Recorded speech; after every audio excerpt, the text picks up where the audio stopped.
I'm Robin. Standing outside the grand ballroom, the cold air from Lake Michigan slaps my face like a wake-up call. My cheek still throbs from the sting of my mother's slap, but my mind is clearer than it's ever been. The glass doors behind me seal in the chaos and whispers of the so-called family celebration that turned into a nightmare. Let me rewind to earlier that fateful day. The grand event was my younger sister Lily's wedding. I arrived at the opulent venue long before most guests. As I slipped into the ballroom, the staff were busy adjusting table linens and polishing glassware. Crystal chandeliers sparkled above rows of elegant white lilies. Through the tall windows, Lake Michigan stretched out, a gray expanse that seemed to go on forever, with Oak Street beaches sand dusted in a delicate morning frost. Normally, such a sight should have filled me with a sense of festivity. But all I could focus on were the crooked place cards and haphazard seating arrangements that would surely ignite arguments before the champagne even started flowing. I quietly moved from table to table, making small adjustments, swapping names, and fixing issues that no one else seemed to notice. My father, Henry, was a man who always tried to assert his authority. He stood on the dais, holding a clipboard as if he were still in charge of his large-scale manufacturing business, Sterling Industries. Make sure the ushers know where to direct people. And don't go around reorganizing everything like you always do, he barked at me. I simply replied, yes, Dad, as I smoothed down a silver runner he hadn't noticed was twisted. His words were never requests, they were always directives.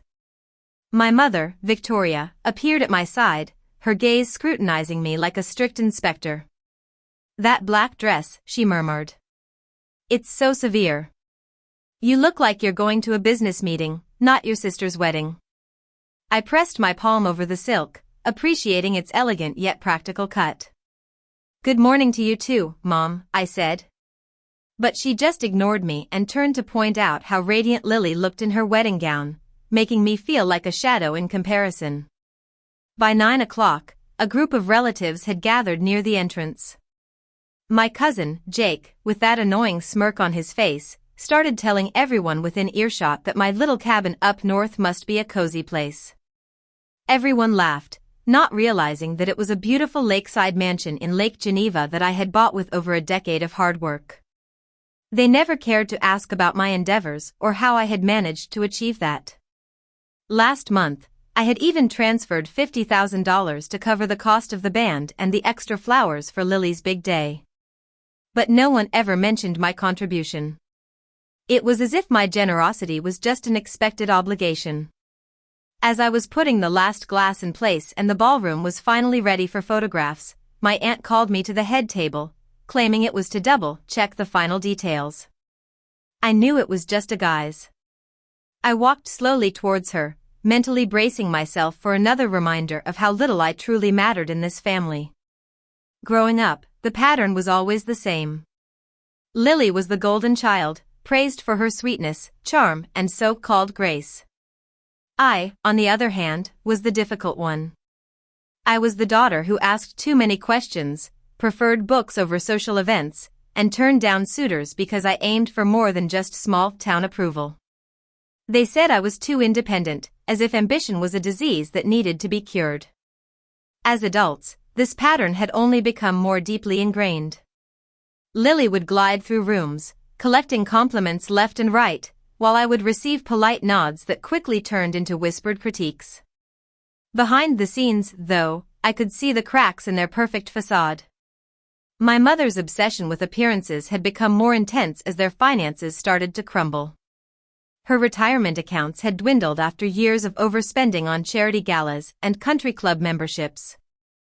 The pearls around her neck seemed like a form of armor, a reminder that she couldn't afford to let anyone suspect their family's financial troubles. My father also carried a heavy burden. Sterling Industries, the family business, was on shaky ground. The expansion loan he had staked his pride on had become a liability. The bankers were demanding a stronger cash reserve, but he didn't have the means. That morning, while the photographers were setting up along the balcony, Lily slipped into the ante-room where I was checking the seating list. Her veil brushed against my arm as she leaned in close. With that seemingly sweet smile, she said, "You'll do the right thing for me, won't you?" I looked at her, dressed in layers of satin and surrounded by expectations, and I knew exactly what she meant. It wasn't a request or an expression of gratitude, it was a blatant assumption. In her mind, my lake house was already hers. I folded the seating chart and placed it on the table without saying a word. Entitlement, no matter how it was dressed up in the language of family love, was still entitlement. I stepped into the corridor behind the ballroom, just wanting a moment of peace. Through the half-open service door, I heard my parents' voices. My father's tone was rehearsed, like a man practicing his lines for a play. "After the champagne toast, I'll announce that Robin is giving the lake house to her sister as a wedding gift. It'll be a huge hit," he said. My mother replied in a clipped tone, "She won't make a scene. Not here, not in front of 200 guests. She's too proud for that." Those words hit me like a punch in the gut. This wasn't a spur-of-the-moment idea, they had planned it all out, counting on my silence. I leaned against the wall, suddenly remembering a meeting from 2 years ago. I was in a meeting with Mr. Harris, the CEO of Westbrook Capital, a major shareholder in Sterling Industries. He had pushed a contract across the desk, his eyes sharper than usual. "Clause 15. 3, he said, tapping the page. "Right of first refusal and anti-coercion protection. If anyone tries to force you to transfer that property, we'll step in. Even family," he added seriously. I had laughed then, thinking it was an over-the-top measure. But he didn't smile. He just said, "You'll thank me one day." And now, that day had arrived. The lake house wasn't just a piece of real estate. It was my haven, the place where I had worked late on international business calls, the reward for years of hard work and countless red-eye flights. They weren't asking me to share in the joy of the wedding, they were trying to script a show to take away my choice. The band finished their set, and then my father rose. He tapped his spoon against his champagne glass, and the chatter in the room softened. Everyone's attention turned towards the head table. My father, in his element, smiled like a powerful statesman, and the microphone glinted under the chandeliers. "Family," he began, his voice booming across the ballroom, "is what gives us strength. Tonight, we celebrate Lily and Tom's union, and because family means everything to us, we have a wonderful gift to share." I felt a sense of dread wash over me as I knew what was coming.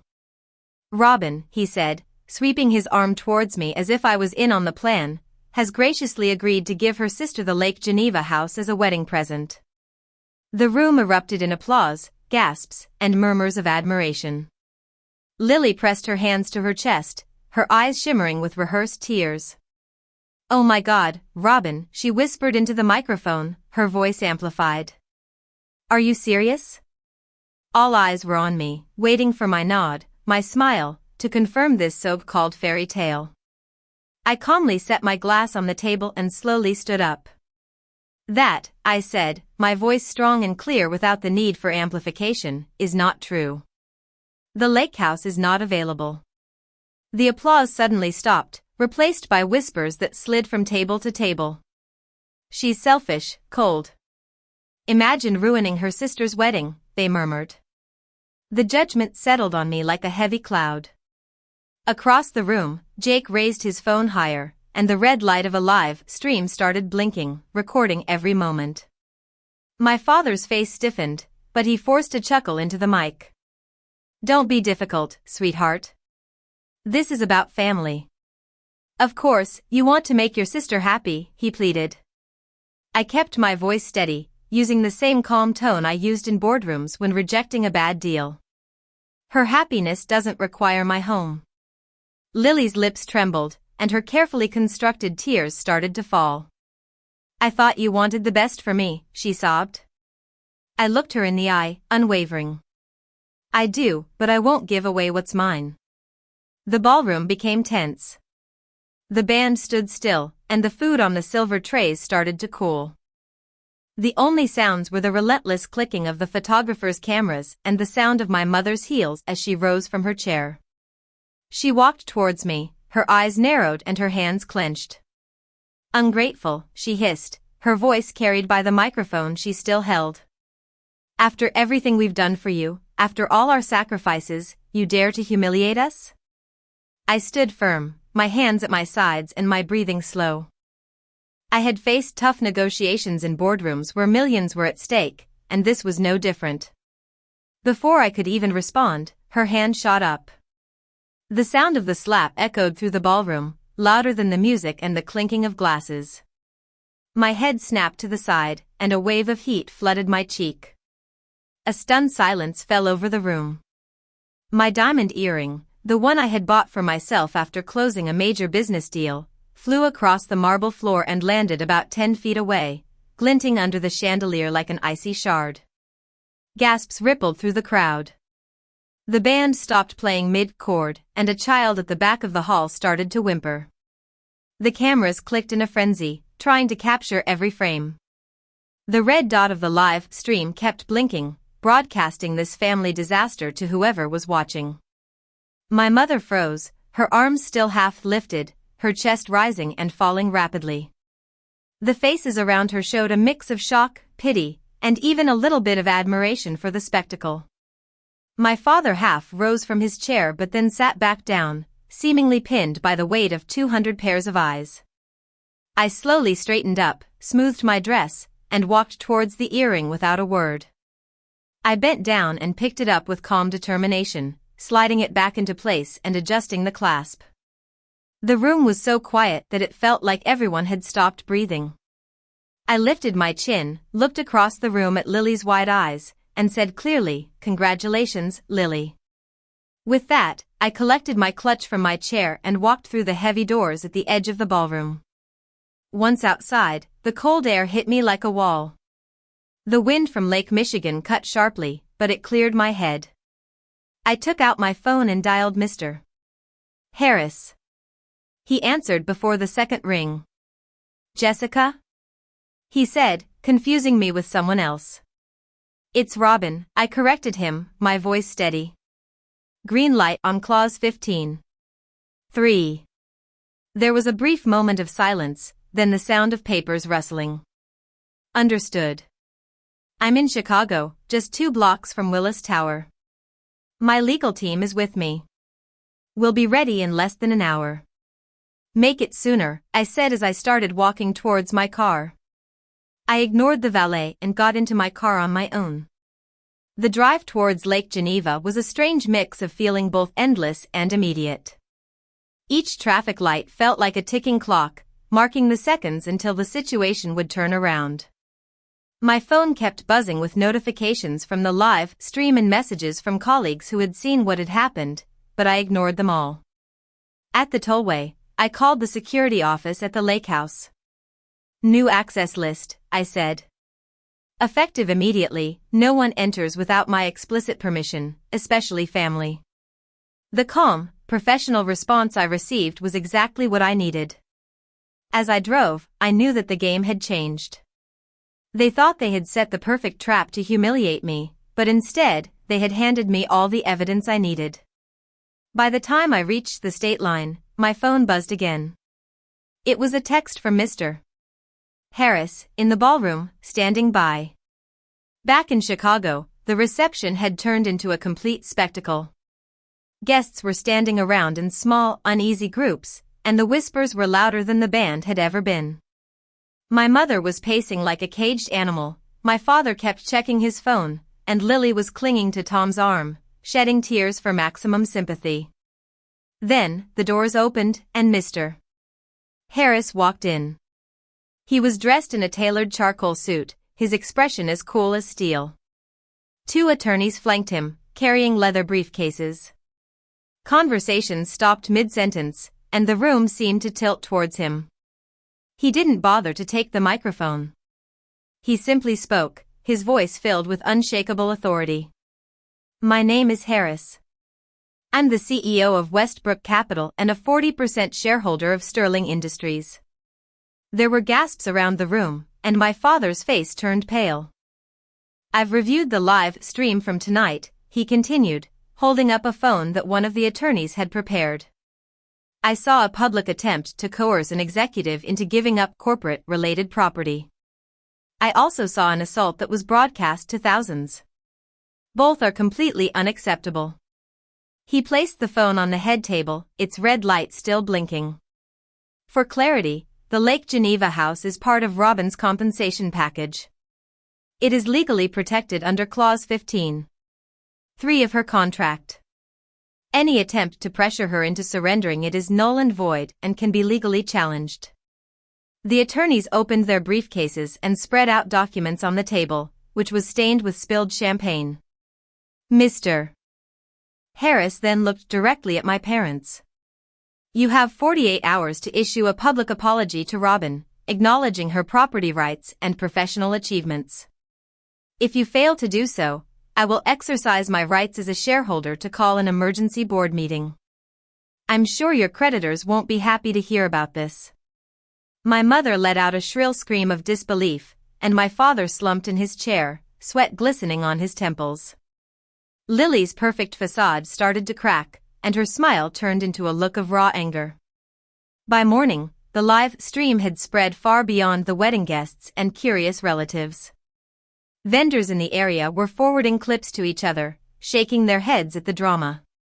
Within hours, 3 long-term suppliers announced they were reviewing their contracts with Sterling Industries.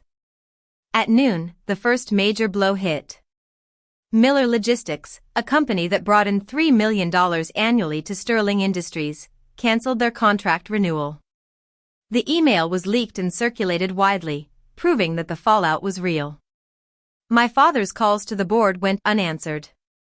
His once reliable reputation was now associated with coercion, assault, and liability. The wedding photographer had quietly sent high-resolution photographs to Mr. Harris's legal team. The images showed my mother's hand in mid-swing, my head turned from the force of the slap, and the earring glittering in the air. Each frame was a clear and undeniable piece of evidence. My mother tried to defend herself by posting an angry rant online about betrayal and selfish daughters. But screenshots of her post spread like wildfire. Strangers on the internet dissected her tone, her sense of entitlement, and her cruelty. Every share of her post was like another nail in the coffin of her reputation. I stayed silent. There was no need for me to say anything. Every photograph, every post, and every cancelled contract spoke louder than any words I could have said. 47 hours after Mr. Harris delivered his ultimatum, my father issued an apology. It was a hollow statement, drafted by lawyers, that simply acknowledged my right to the lake house and my professional achievements, with a formal line about regret. It met the letter of the demand but lacked any real sincerity. My mother refused to apologize. Instead, she posted another angry tirade that was shared so widely that it further destroyed her reputation. Lily's marriage, which was only a few days old, started to show signs of strain. Tom's parents asked for counseling before officially recognizing the union. They didn't want to be involved in a family full of so much entitlement. While my family was falling apart, Westbrook Capital called me into the Willis Tower offices. The board had voted to promote me to Senior Vice President of Global Development. The package included a significant raise in stock options that were enough to buy another house. But I had no interest in more property. Instead, I donated the bonus to a women's shelter in Milwaukee that helped women leave abusive situations. It felt like a better way to use my victory.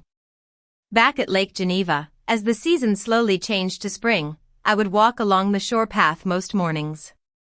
I passed by the old Victorian boathouses in the Black Point estate. Each step reminded me that I was building my own history, a history not defined by my family's expectations. The gate to my property would click shut behind me, locked with a new key that only I carried. At sunrise, with a cup of coffee in hand, I would watch the light scatter across the frozen lake. For the first time in my life, no one was asking, demanding, or expecting anything from me. I existed on my own terms, and that was freedom.